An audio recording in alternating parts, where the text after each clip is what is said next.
La habilidad de permanecer bajo presión. Y a nosotros no nos agrada la presión. Hacemos todo lo posible por evitarla muchas veces.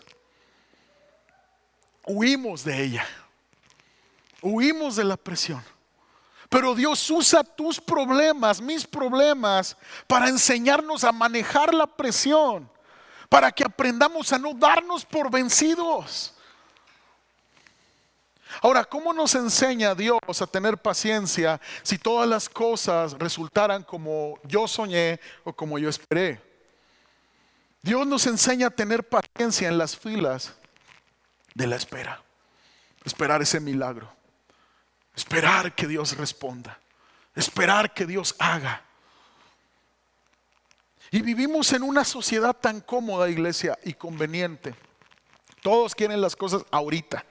Y dicen, si no lo puedo tener en este momento, entonces no lo quiero. Y el esperar hoy en día es una cualidad bastante rara.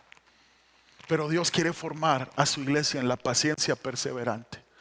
Dios no es el genio de la lámpara maravillosa para frotarla y que nos pueda conceder 3 deseos de año nuevo, de una vida totalmente color de rosa. No, Él es un buen padre y quiere que lo honremos como tal. Y así como tú quieres ser buen padre y ser amado por tus hijos sin tener nada que ver de lo que les puedas o no dar, o sea, solo por ser su padre, tú quieres sentir ese amor. Dios quiere que lo honremos por quien es Él. Quiere enseñarnos perseverancia. Los problemas santifican mi carácter, me hacen como Jesús. Me ayudan a madurar, me ayudan a crecer. Santiago 1, 3, 4 dice, pues ya saben que la prueba de su fe produce constancia. Y la constancia debe de llevar a feliz término la obra para que sean perfectos, íntegros, sin que les falte nada. Entonces quiere decir que si los problemas me ayudan a desarrollar una fe constante y perseverante, voy a ser maduro. Esto es lo que significa perfecto, sin que me falte nada. Entonces quiere decir que si yo tengo una fe y una confianza en el Señor constante, puedo tener todo. Tengo todo. Estoy completo en Cristo. Dice, sin que les falte nada. Y esa es la meta de Dios para nuestra vida. Ser transformados en nuestro carácter. En medio de un mundo que quiere todo al instante. En medio de un mundo que no quiere esperar. Hoy en día los jóvenes no quieren desarrollar una constancia al primer problema en el trabajo. Cambian y cambian y cambian de trabajo porque quieren el trabajo perfecto. Los matrimonios allá afuera sin Cristo, 5, 7 años y se deshace. ¿Por qué? Porque nadie quiere resolver problemas. Pero el pueblo de Dios es llamado a tener una sabiduría que viene de lo alto para resolver conflictos, para crecer en la vida, para permanecer. Y es cuando tú y yo permanecemos que podemos experimentar el favor de Dios. Podemos permanecer. Dale un aplauso al Señor si tú puedes creerlo.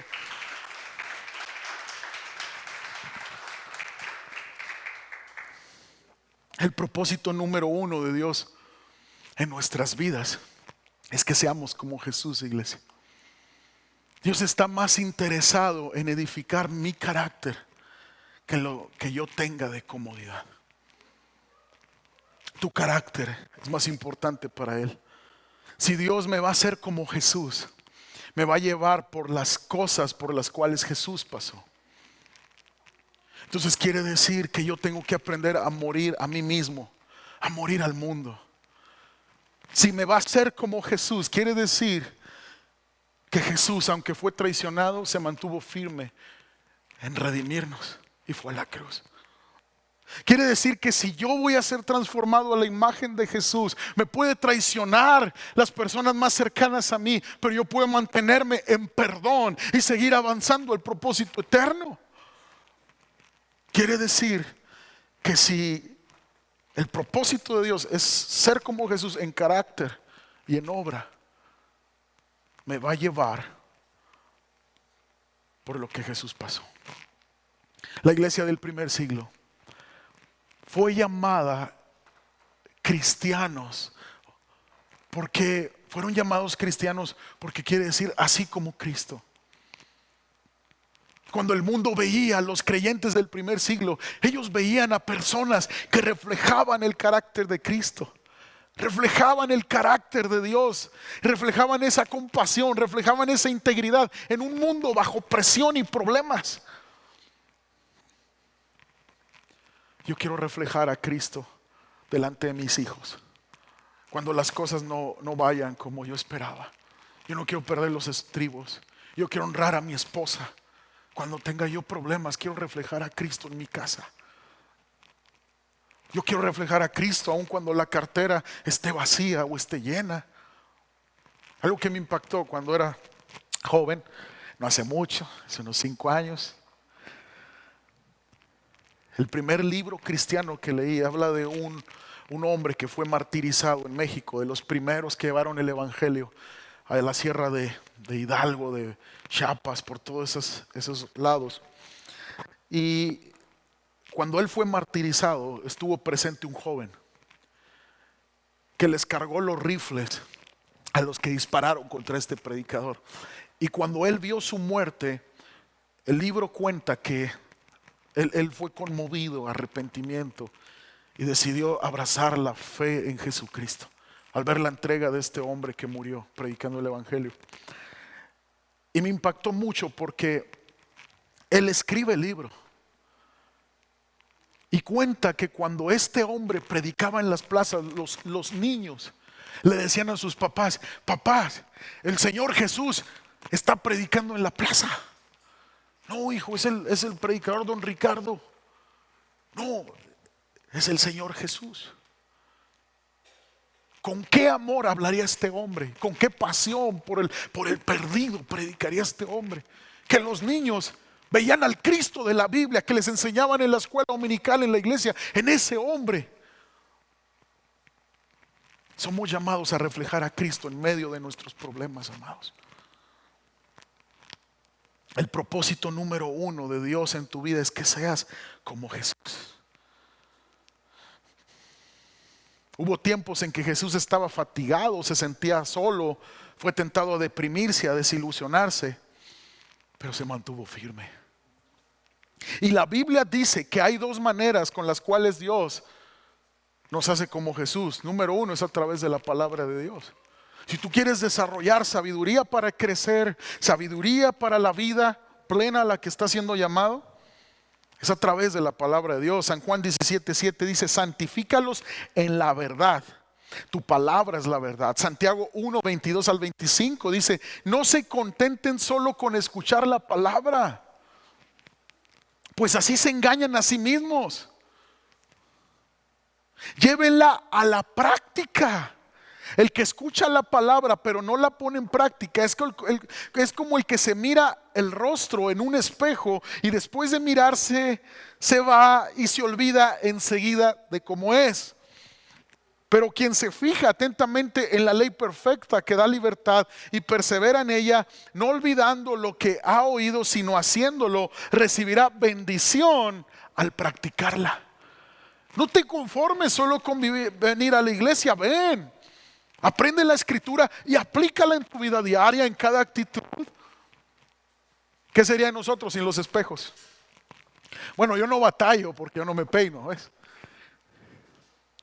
Pero ¿qué sería de nosotros sin los espejos? Me encanta la ilustración que usa Santiago. El que no obedece la palabra de Dios, el que no la hace, es como aquel que se vio en el espejo, pero ya no se siguió viendo y se le olvidó cómo era. Entonces quiere decir que los gallos así parados, ¿verdad? Porque la palabra es un espejo, amados, que nos demuestra nuestra condición.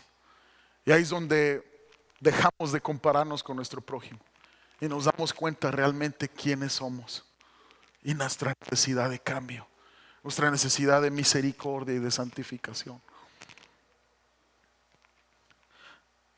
También Dios usará las circunstancias de nuestra vida para parecernos más a Cristo.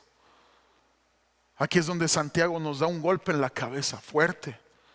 Muchos cristianos dicen: todo iba muy bien cuando comencé a ser cristiano y después llegaron todos los problemas del mundo. Quizás Dios no me ama o el evangelio no es para mí. Quizás no soy cristiano, quizás no soy salvo.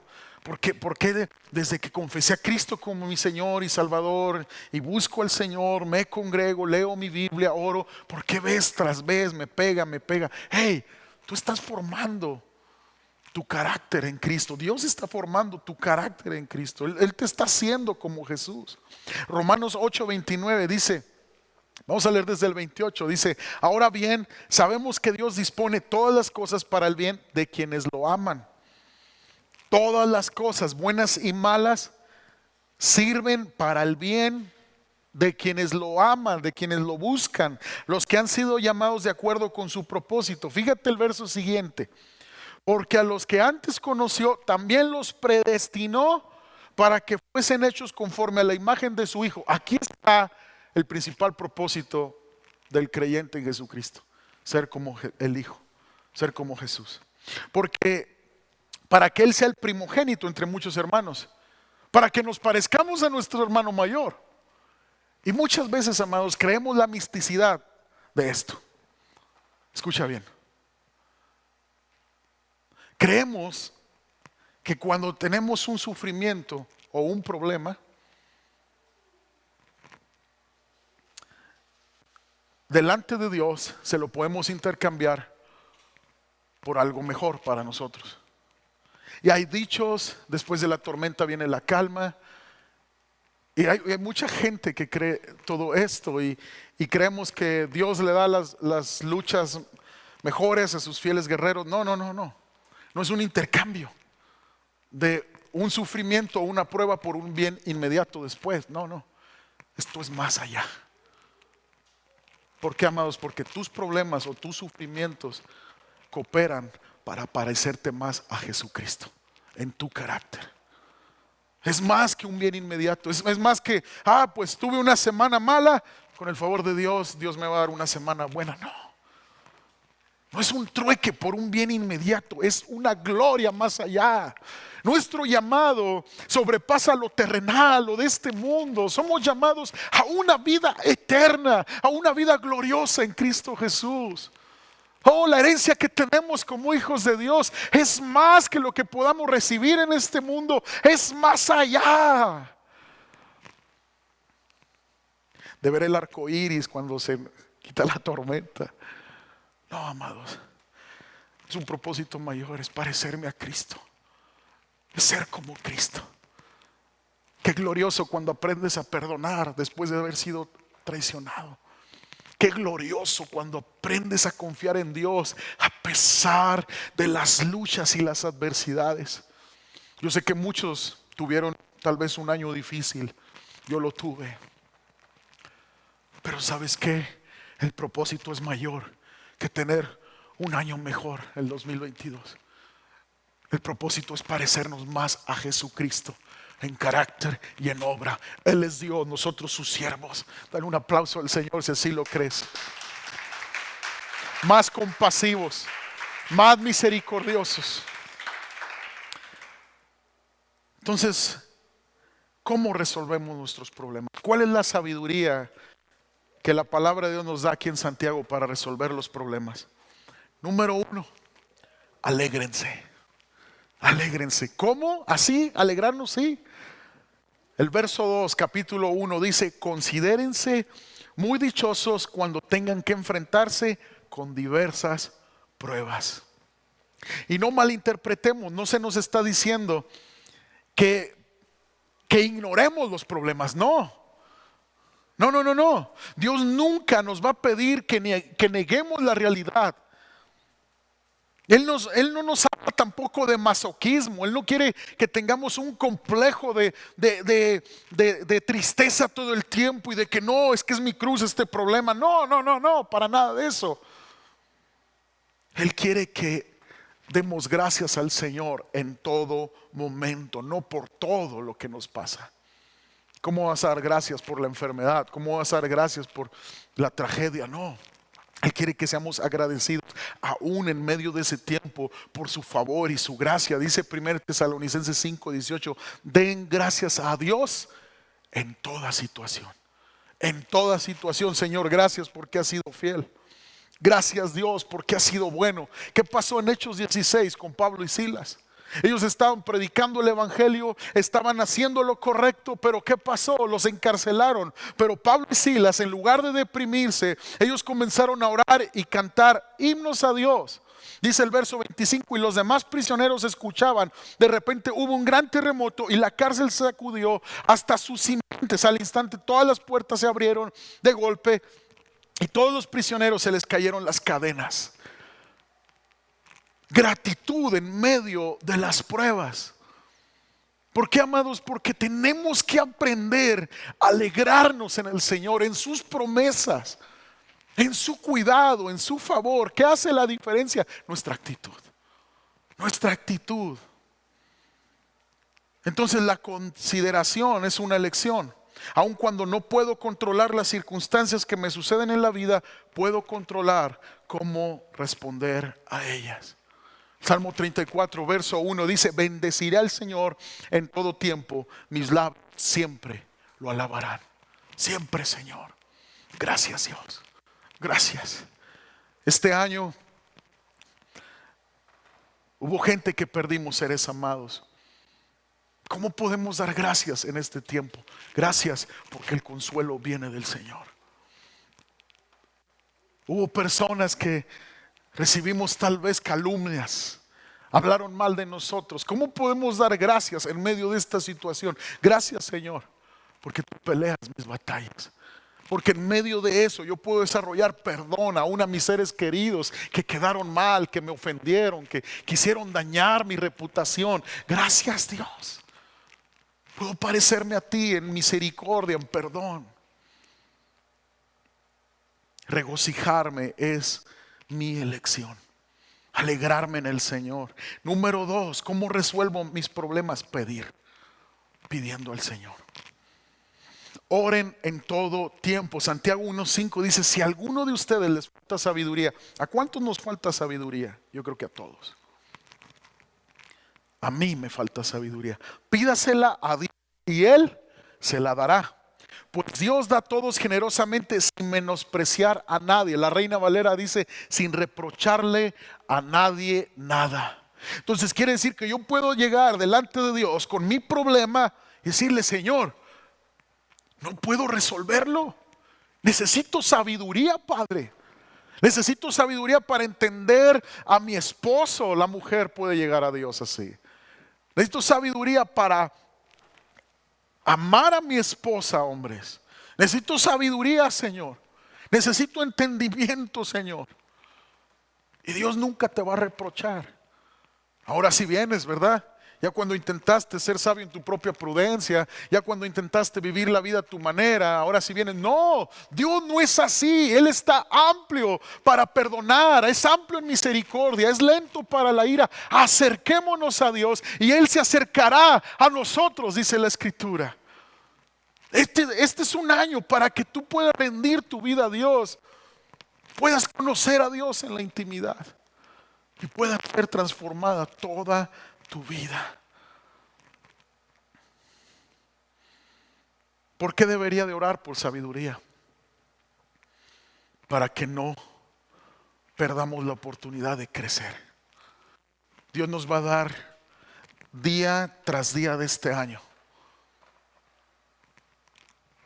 con una oportunidad cada día de crecer, de no ser los mismos, de ser mejores padres, de ser mejores hijos, de ser mejores empleados, de mejores compañeros,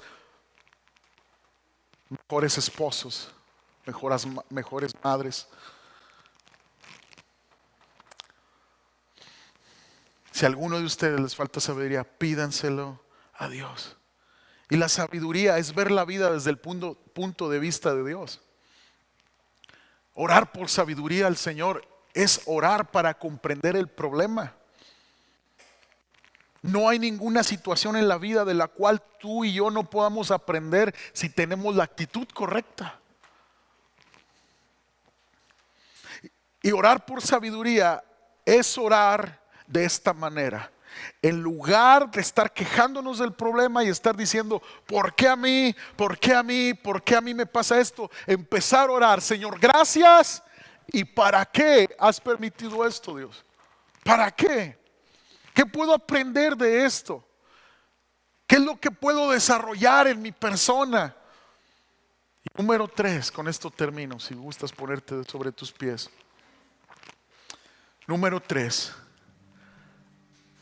resolvemos nuestros problemas confiando en el Señor. Confiando en el Señor. Confía en que Dios sabe lo que es mejor para tu vida, iglesia.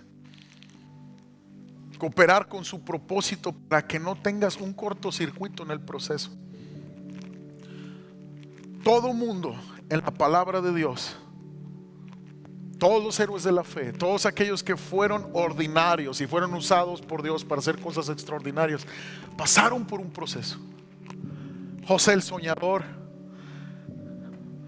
pasó por 13 años en un proceso difícil, siendo considerado un esclavo, siendo considerado un reo, un prisionero ahí en la cárcel. 13 años. Moisés tuvo un proceso en el desierto hasta convertirse en el libertador del pueblo de Dios en Egipto. El rey David tuvo un proceso: ser perseguido por Saúl, ser amenazado de muerte hasta llegar a ser el rey de Israel. Si tú no confías en Dios, tú vas a hacer cortocircuito con lo que Dios está formando en tu vida. Dios te llama a confiar en Él para no sucumbir, para no desmayar, no retroceder. No siempre es fácil, amados, tener un corazón lleno de gozo cuando se está en medio de un problema. Aun cuando quieres mantener una actitud alegre, es bastante difícil. Por eso tú y yo necesitamos orar por 2 cosas: sabiduría para comprender los problemas y fe para soportarlos. Sabiduría para comprender, resolverlos, lo que tú y yo esté en nuestras manos por resolver, y fe para soportarlos. Pero Santiago nos dice en este capítulo 1 que no podemos ser de los que dudan. Todo lo opuesto a la confianza es dudar de Dios. Todo lo opuesto a la fe es dudar. Y los que dudan, dice Santiago, son aquellos son como las olas del mar. Las olas del mar se acercan y luego se alejan. Se acercan y luego se alejan. Hasta parecemos de esos de vals de primaria, ¿se acuerdan? De quinceañera, ¿se acuerdan? Todo está bien, me acerco a Dios. Cuando están las cosas mal y hay problemas, me alejo de Dios. No. Santiago nos da una advertencia: si tú eres de esos, nada puedes esperar de parte de Dios.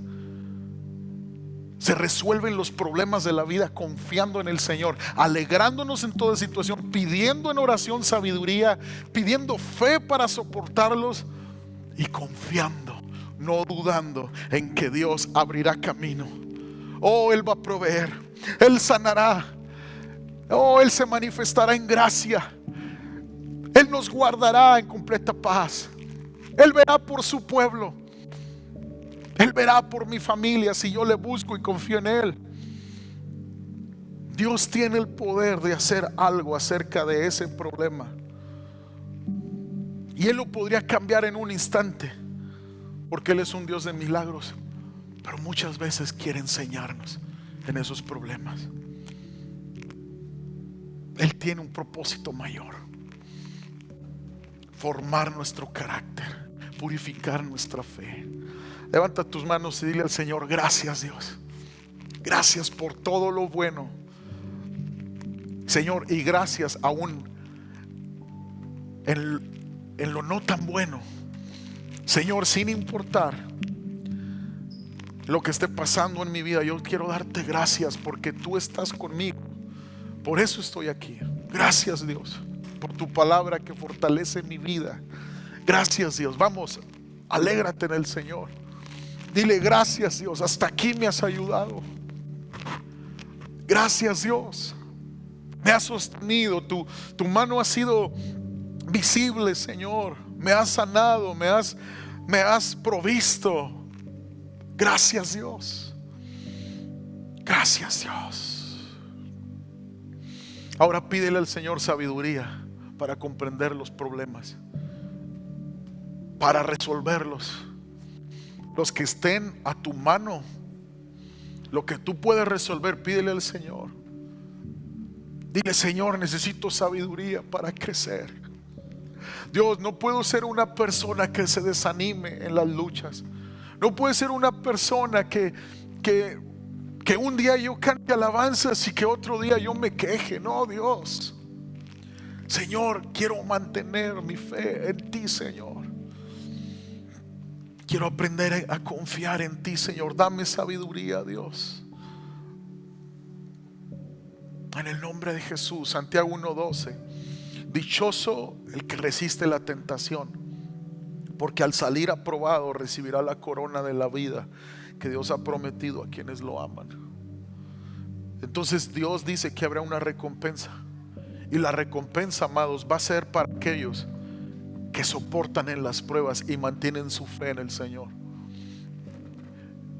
Que muchas veces en la soledad hay lágrimas. Dios puede llorar contigo. Que muchas veces en medio de la soledad tú vas a sentir la tentación tal vez de rendirte, pero vas a mantener tu compromiso con el Señor. Dice: va a haber una recompensa para ti. Va a haber algo mayor para tu vida. Vas a desarrollar el carácter de Jesucristo. Y eso es la mejor recompensa que puede tener un creyente.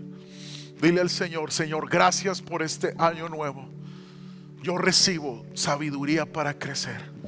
Guíame en el nombre de tu Hijo Jesús. Amén. Amén. Yo no quiero dejar de pasar este tiempo de oportunidad para todo aquel que necesite a Cristo Jesús en su corazón. Si tú me estás viendo a través de esta transmisión, la Biblia dice que Jesús vino a salvar a todo pecador. No importa qué tan lejos tú te sientas de Cristo. Y todo mundo puede sentirse así, porque la Biblia es clara y dice que todos hemos pecado. Todos estamos destituidos de una relación con Dios. Pero es a través de Cristo que Él viene a restablecer esa relación con Dios. A través de lo que Jesús hizo en la cruz del Calvario. Por ti y por mí.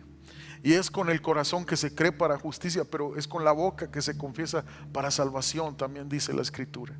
Es decir, con que basta con reconocer a Cristo de todo corazón y confesar en oración tu fe en Jesucristo. Dice la Escritura que el que tiene al Hijo tiene la vida eterna. Así que yo te invito a hacer una oración conmigo. Todo aquel que necesite recibir a Cristo hoy, ahí en su lugar, repita después de mí: Señor, te pido perdón por mis pecados. Gracias por venir a salvar al pecador. Yo soy pecador y yo te recibo en mi corazón. Me arrepiento de mis pecados y te doy gracias, Dios, porque en esa cruz tú pagaste por mi culpa y mi pecado. Gracias por no dejarme en el olvido, venir a salvarme, Señor, y darme vida eterna y una vida plena en Cristo Jesús. Yo voy a confiar en ti. Voy a creer que las cosas viejas han pasado y que soy hecho una nueva criatura en Cristo Jesús. En el nombre de Jesús. Amén. Amén. Vamos a darle un aplauso al Señor y a todas las personas que han hecho esta oración. Claro que sí. Nos despedimos de la transmisión. Gracias por acompañarnos. Dios les bendiga.